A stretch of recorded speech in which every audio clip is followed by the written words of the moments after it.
An AI artist drew a portrait for free now. He's designing for Hollywood. I don't need money. I just want to see your face come to life. It was a strange thing to hear from a stranger on the internet. A free portrait. In a world where nothing came without strings. But for Daniel Cole, a self-taught AI artist living in a cramped apartment with flickering lights and a second-hand laptop, this wasn't about profit. It was about proving that art made with heart could still change lives. He didn't know that a single free portrait sent to someone he had never met would be the ticket that would carry his name straight to Hollywood's front door. Daniel Cole's apartment didn't have much going for it: peeling paint, a desk missing one leg, and a second-hand gaming chair held together with duct tape. What it did have was the hum of his aging laptop and the warm glow of his monitor at 2 a.m. That was when the world felt quiet enough for him to create. Scrolling through a small Facebook group for amateur models, he saw her post, "Looking for an artist to turn one of my photos into something unique. I can't pay, but I'd love to collaborate." Half the comments mocked her. Others offered generic Canva edits. Daniel typed only one line: "I'll do it, no charge." She replied within minutes, sending a photo, a candid shot of her laughing in a cafe, sunlight catching the edges of her hair. Daniel studied it for a long time, imagining the colors, the brush strokes, except he didn't own a paintbrush. What he had was his AI art workflow, a blend of prompts, style training, and manual digital retouching that took hours for him to perfect. He loaded the image into his system, layering textures until her smile felt almost alive. Each tweak, the soft shadows under her eyes, the way the light pooled in the corner made it feel more like a memory than a picture. When he was done, the portrait looked like something you might find in a gallery, timeless yet impossibly modern. He sent it to her with a short message. "No edits needed. This is how I saw you." She responded almost instantly, "I'm crying. You don't know me, but you just gave me a piece of myself I didn't know I'd lost." Daniel smiled faintly, leaning back in his chair. He thought the job was done. But less than 48 hours later, his inbox would explode, and it wouldn't be from random Facebook likes. The viral spark. The portrait appeared on her Instagram less than a day later. No hashtags, no filters, just her face, his work, and a caption that read, "This was a gift from someone I've never met. Sometimes strangers see you better than you see yourself. Thank you, Daniel Cole." By morning, the post had a few hundred likes. By lunchtime, it had crossed 10,000.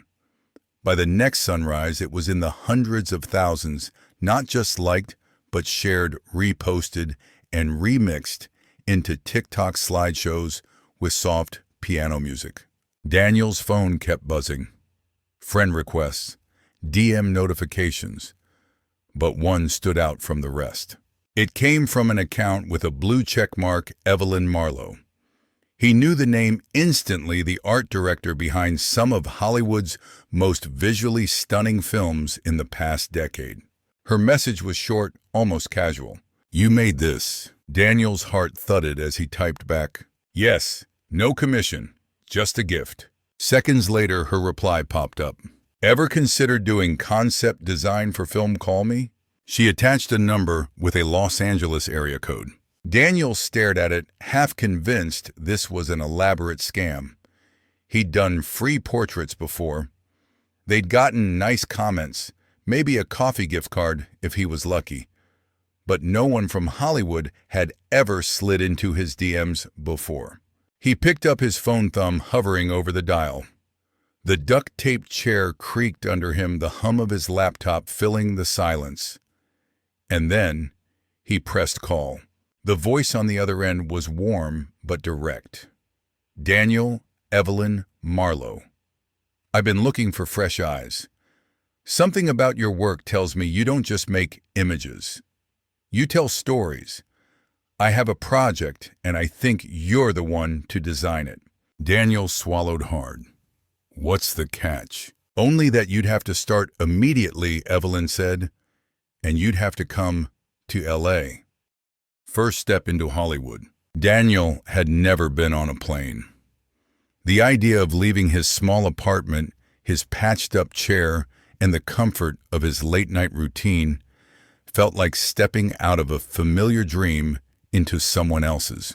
But 3 days after Evelyn's call, he was walking through LAX with a backpack full of sketch pads, a battered laptop, and a head buzzing with questions. A black SUV waited at the curb. The driver didn't introduce himself, just handed Daniel a bottle of water and drove into the glittering maze of Los Angeles. When they pulled up to the studio gates, Daniel felt his chest tighten. This wasn't some small design house, this was Paramount level. The kind of place where millions of dollars could be spent on a single scene. Evelyn was waiting in the lobby, all black blazer and silver hair pulled back. "You look exactly like someone who works too much and sleeps too little," she said, with a faint smile. "Good. That's who I need." She led him down a hallway lined with framed posters of blockbusters movies he'd watched in the dark from a cracked TV screen in his apartment. Now, he was walking among them. In a private conference room, Evelyn laid out the project. A sci-fi epic with a budget bigger than Daniel could imagine. They needed concept art for a pivotal character, a mysterious, almost mythical figure whose look could make or break the film's emotional weight. "I've had teams try," Evelyn said, "but they're all giving me glossy, corporate perfect designs. I want something human. I think you can give me that." Daniel opened his laptop, his fingers hovering over the keyboard. "Why me? You've got access to the best in the business." "Because you see people," she said simply. "Not just what they look like, but what they're carrying." The words sank into him like a spark catching dry tinder. They gave him a studio badge, a desk, and 3 days to deliver a design that would pass through the hands of producers, investors, and an A-list director known for being impossible to please. Daniel left the room with his badge dangling from his neck, and the feeling that he'd just been handed either the biggest opportunity of his life or the quickest way to ruin it. The first clash. The studio's art bay was nothing like Daniel's cramped apartment. Here, rows of top-end monitors glowed in a dim, climate-controlled room that smelled faintly of coffee and ambition. Artists tapped on digital tablets with quiet precision, their desks littered with color swatches and half-empty latte cups. Daniel's assigned corner felt almost too clean, too perfect, like it was waiting for him to mess it up. He plugged in his battered laptop next to the gleaming studio workstation. Some people stared. One guy in a bomber jacket smirked. "Guess we're bringing vintage tech back," he said under his breath. Daniel ignored him, opening his AI-assisted design tools. He didn't hide what he was doing, prompting, layering, refining. His process wasn't just type and wait. It was hours of feeding back edits, retexturing, adding imperfections until it felt alive. By the end of day one, he had 3 variations of the character. Each one felt like they could step right out of the screen and breathe. Evelyn stopped by, eyes scanning the images. Her lips curved. "That's it. That's the humanity I was talking about." The next morning, Daniel walked in to find a tall man in a suit flipping through his designs. Lucas Hawthorne, the executive producer, and from the way other artists stiffened when he entered, not someone you wanted to cross. Lucas's voice was smooth but cold. "This is AI work." Daniel met his gaze. "AI assisted. Big difference." Lucas gave a small laugh. "Difference doesn't matter. Investors don't want headlines about how our film's hero was generated by a bot. Makes us look cheap, lazy, replaceable. The word replaceable hit harder than Daniel expected. "I'm not replaceable," he said evenly. "We'll see," Lucas replied, sliding the sketches back across the desk like they were something contagious. "Do it again, manually, or I pull the plug on your contract." Evelyn stepped in, then her tone like steel wrapped in silk. "He delivers results, Lucas. You wanted different. This is different." But Lucas was already walking away. "Make sure he knows the rules," he said over his shoulder. Daniel sat back down, jaw tight. He could redo it from scratch with a digital pen play by their rules and lose the very thing that made his work unique. Or he could double down, risk the job, and prove that AI artistry could be just as authentic as any hand-drawn image. The gamble. That night, Daniel didn't go back to his hotel. He stayed in the art bay long after the other designers had left the room, lit only by the glow of his monitor and the faint hum of the air conditioning. Lucas's words still echoed in his head, replaceable. It wasn't the first time he'd been told he didn't belong, but this time the stage was bigger, the fall steeper. He opened his AI toolset, but this time he didn't just prompt and adjust. He built from fragment sketches, scanned from his old notebooks photographs he'd taken years ago in back alleys and bus stops, even textures from a coffee stain on his desk. Every prompt, every adjustment was like weaving a thread from his own life into the design. He wanted the character to feel like a soul who had lived 1,000 stories, not a glossy poster cutout. Hours passed. The sun crept up over Los Angeles, spilling pale light through the blinds. When he finally leaned back, his eyes burned, but on the screen, there she was. The character was unlike anything he'd made before, deep lines around the eyes that told of loss, a faint scar under the chin clothing, textured with tiny imperfections. She looked human, flawed, unforgettable. Daniel saved the file 3 times, then printed it large format. The paper was warm when he rolled it into a tube and left it on Evelyn's desk with one note: "If this doesn't work, I'll pack my bags." By noon, Evelyn was at his station holding the print in her hands. Her voice was low. "This is dangerous, Daniel." He frowned.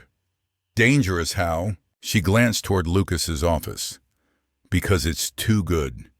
And when something's too good, everyone will fight over who gets the credit." That afternoon, Evelyn carried the portrait into the producer's boardroom. Daniel didn't go in, but he could hear voices rising, then silence, then a burst of low conversation. When the door opened, Lucas walked past him without a word.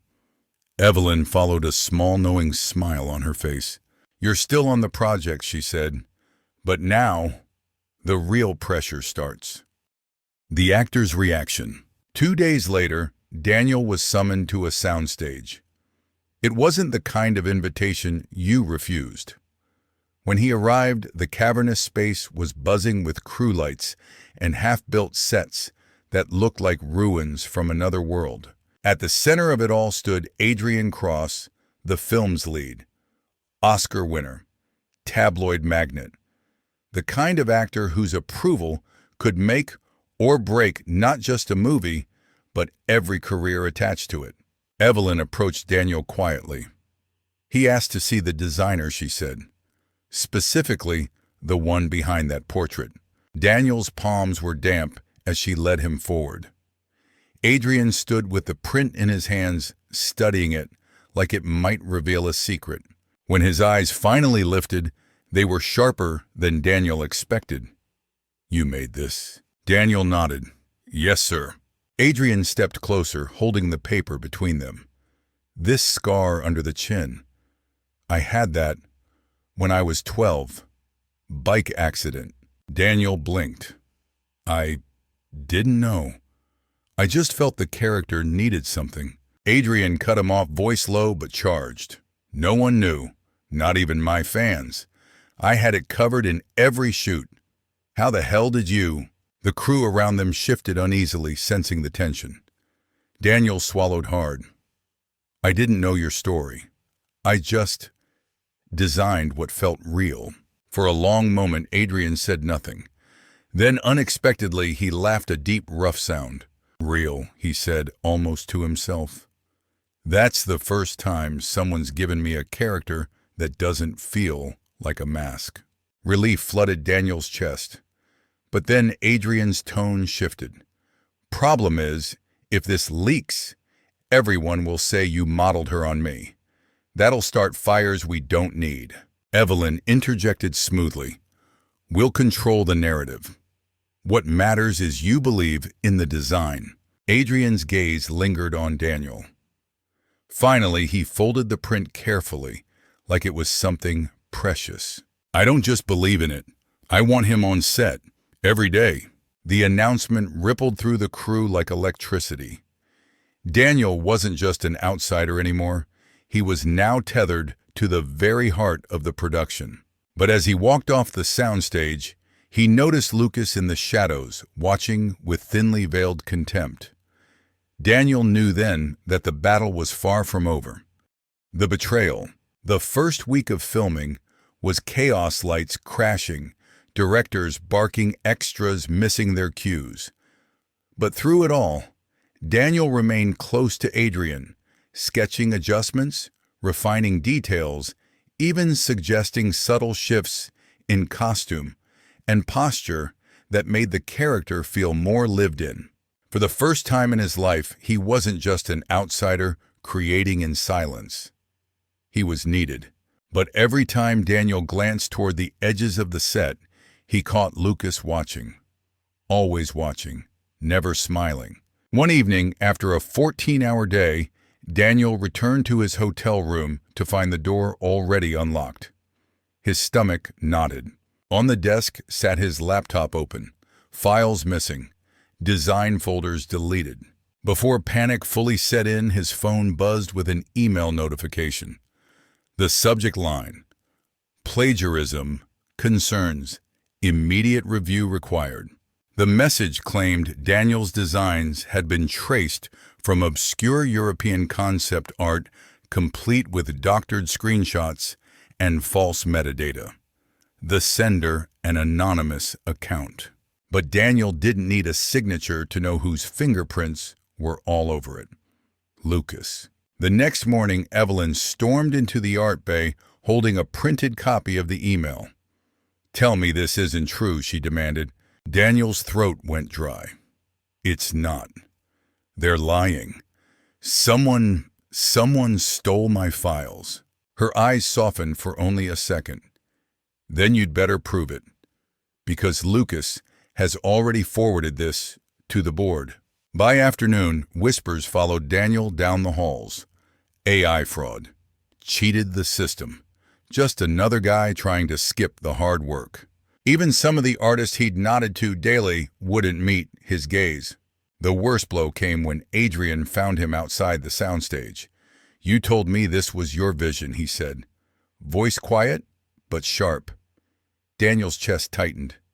It is. Please, you have to believe me. Adrian studied him for a long moment, then walked away without another word. That night, Daniel sat alone in his hotel room, staring at the empty folders on his laptop. Lucas hadn't just sabotaged his reputation, he'd erased the evidence that could clear his name. But as he leaned back, despair flooding in, he noticed something. On his backup drive, forgotten, in a corner, raw process files. Screenshots of every prompt, every layered edit, every tweak. Proof. Redemption. Daniel barely slept. At dawn, he carried his backup drive into the studio like it was a weapon. Every step down the long corridor toward the boardroom felt like walking into battle. Inside, Lucas was already seated at the table with the executives, his expression calm, predatory. Evelyn sat across from him, eyes sharp, lips pressed tight. Adrian leaned against the wall, arms folded, unreadable. Lucas started first.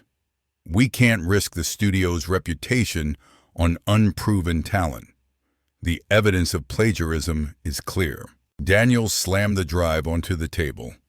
Play it. A tense silence filled the room as Evelyn plugged it in. One by one, the screens lit up raw prompt logs, layer histories, time-stamped edits. They watched the design emerge piece by piece, the sketch scaffolding the textures woven in the final brushwork. It wasn't instant magic. It was hours of sweat, intuition, trial, and error proof that Daniel's process was human in every way that mattered. Adrian stepped forward, eyes blazing. This isn't plagiarism. This is artistry. I've worked with designers for 20 years, and no one has seen me the way he did. If Daniel goes, I walk. The room erupted. Executives muttered. Lucas's face darkened, his grip on the table tightening. Evelyn leaned in, her voice cool and final. You wanted authenticity. This is it. The actor, the art, the story all aligned. Fire him, and you don't just lose Daniel. You lose the film. The decision was made in that moment. Lucas was cut from the project under the guise of creative differences. Daniel's contract was extended. His name added not just as concept artist, but as visual consultant. That night, back in his hotel, Daniel opened his laptop again. But this time, the glow of the screen didn't feel lonely. He wasn't the kid in a broken chair anymore. He was the artist whose vision had survived the fire. Months later, when the movie premiered, audiences gasped at the character that had nearly been lost. Reviewers called her haunting, unlike anything we've seen before. And buried in the credits, millions of eyes read the name, concept design by Daniel Cole. As the applause roared in theaters across the country, Daniel sat quietly in the back row, a faint smile tugging at his lips. He hadn't just proven himself, he had rewritten the rules. If you find value in real stories told with clarity and truth, make sure to subscribe to stay informed with Real Father Story.